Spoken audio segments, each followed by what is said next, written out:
School लक्षाधिक टंकार जिनिसपत्र चोरी केन्द्रापड़ा राजकनिका थाना अंतर्गत 10 भगारिया उन्नीत उच्च प्राथमिक विद्यालय में गतकाली राति चोरी होईछि।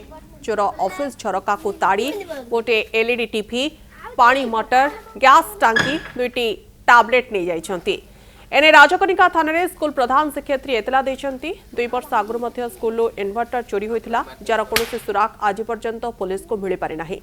जदि ए घटनार 7 दिन भितर पुलिस चोर को न धरे तेबे थाना सम्मुख में धारणा देबा पई चेतावनी देइछंती ग्रामवासी।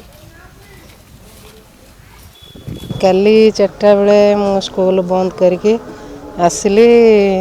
आज सकाळे खोलिले गेट खोली देखला बेलू पूरा झरका ताड़ी टोटाल टीवी सैनिटाइजर मशीन पानी पंप टैबलेट गैस टांकी सब टोटाल जिनस नहीं जाइछंती। अब किछि स्कूल रो नाही।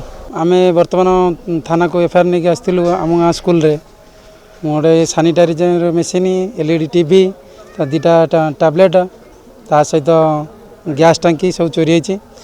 पूर्व थर भी गोटे इन्वर्टर चोरी होता एफआईआर देते एपर्यंत तार कार्यकारी किसी नहीं। आज एफआईआर दी जाऊँ आर यदि तदारख करा जाए 7 दिन भितर आमको किसी गोटे तार चोरी को धरा न जाए आगामी दिन में दशहरा ग्रामवासी आसी ग्राम माने थाना द्वारा धारणा देव।